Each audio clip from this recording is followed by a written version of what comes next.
Showtime! The Capital G show starts right now. What's up YouTube, Capital G here. We're talking budget decks in this video because sometimes you want to kick ass and play card games, but without breaking the bank. Budget decks make the game more accessible to new and younger players, as well as give more options to the competitive player who may be somewhat fickle at heart. So once again, I've decided to rank the 10 best decks around that can be completely built on a budget of $150 or less. This of course immediately eliminates Burning Abyss and Necros. So without further ado, this is the top 10 budget decks for the April 1st, 2015 format. The Yu-Gi-Oh hierarchy. Number 10, Sylvans. Kicking off our list is a deck that got a pretty significant boost from both Premium Gold 2 and the April 1st ban list. Getting 3 Lonefire Blossom means that the deck is going to be much more consistent and explosive, and I think that the amount of times that you're going to open either Lonefire Soul Charge or Lonefire plus Miracle Fertilizer will definitely help you steal a bunch of games. I would put the deck higher, but I think its inability to play defense and potential to break when going first is definitely not something that I'm loving. Number 9, Infernoids. So this is one of those decks that got infinitely better with the limitation of Vanity's Emptiness, as that card could literally lock out the entire archetype.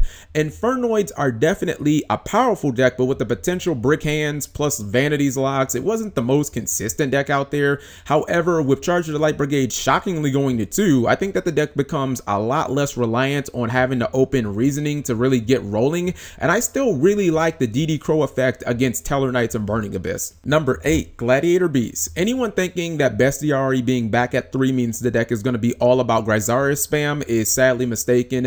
Bestiary at multiples really means that Glads are going to be able to control back row better than any deck in the game, because you can essentially attack twice and now tag out into double MST, and if one of your Bestiaries gets bottomless, well, you really don't have to worry because you still have Grisarius access for the rest of the game. Imagine how potent it would be main decking something like Anti-Spell Fragrance against Necros and constantly popping their cards every turn with Bestiary. I think the deck can be good because Chariot is going to be one of those cards that's just great forever, and because if you look at the core Gladiator Beast, cards like Bestiary, Murmillo, Aquest, they're still fully capable of winning grind games even if the deck is offensively limited. Number 7, Yosenju. So Yosenju were undoubtedly hurt by the ban list. Losing 2 copies of Vanity's Emptiness makes it a little more difficult to stun your opponent, and since the monsters in this deck bounce to your hand, making them pretty much immune from battle and monster destruction during your opponent's turn, I mean, Vanity's Emptiness was like an ideal fit in this deck. With that being said, Yosenju still ranks highly on this list because I've seen this deck top multiple events, and I also think that Lose a Turn coming out of Crossover Souls might be an ideal replacement for Vanity's Emptiness in this deck. Number 6, Fire Fist. Spirit being unlimited potentially takes this deck from why should I even bother to 2-card combos that leave you with great field presence, a bear/spirit in hand, and then another set Fire Formation card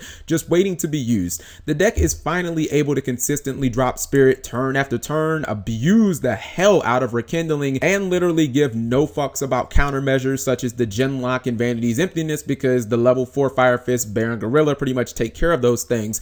As long as this deck is able to squeeze in enough powerful defensive traps, I think this deck is going to surprise a lot of people. Number 5, Volcanics. Okay, I'll be honest, I'd be remiss if I didn't mention the loss of Blaster and a couple of copies of Vanity's Emptiness because they will inherently hurt this deck. However, I think that Ring of Destruction more than makes up for it. I think that Ring's full potential will really shine in a deck like Volcanics because at this deck's core, I mean, it really is half stun, half burn. Ring not only gives you an easy and consistent way to deal anywhere from, well, 15 to 2300, but it gives the deck really easy answers to big monsters that are already on the board. I think that you can pretty much just shoe in cards like Mind Crush to replace the Vanity's Emptiness, and the deck will remain very fast and very consistent. Number 4, Wind Infernity, also known as Spirit Beast. Along with Infernoids, I think that this deck benefited the most from Vanities getting limited, and I don't really think anyone has ever questioned how good Spirit Beast can actually be when they're allowed to go ham on their opponent unopposed, and now I think it's just going to happen a lot more often. Steeds is also one of those cards that really disrupts a lot of the decks on this list, especially the decks that really need their normal summon to go off, and since the deck can pretty much get to the card whenever it wants, I mean, it makes this deck very attractive. My biggest problem with Spirit Beast is their inability to stun without having Steeds. Number 3, Cleafort. A great man once said, stories of my demise have been greatly exaggerated, and yes, I do understand that Cleefort were basically Konami's token whipping boy when it comes to the ban list. I mean, they lost multiple copies of their insanely powerful Floodgates, Cleefort Scout, Sacrifice, you name it, they lost it.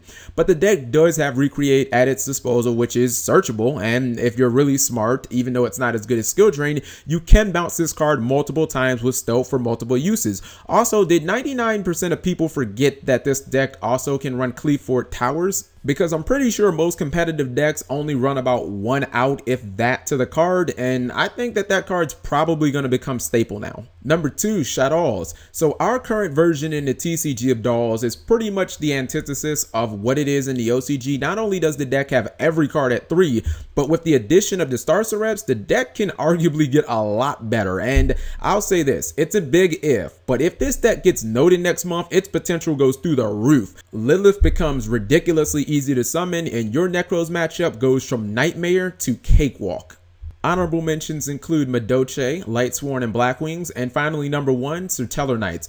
I'm going to be 100% honest here. I would have put Tellers at first, even if I didn't play the deck. Post-ban list, I think that Surteller Knights are going to be the most consistent budget deck around, and it's because they just do everything really, really well, and they do it really easily. They plus easily, they exceed easily, they recover from monster removal easily, they stun easily, the deck loops easily, and it arguably has the best counter trap in the game. And that's without mentioning the Star Sereps that come out next month, which give this deck the ability to drop Deltaros, draw 2 cards, and blow up 2 cards in the process. I mean, I think that move is literally going to be so potent that it is going to rival the impact of Necros of Trishula. So, do you agree with my list? And if not, what budget decks are you going to be playing this format? Leave that in the comment section below, and thank you for watching, as always. Subscribing makes life happy.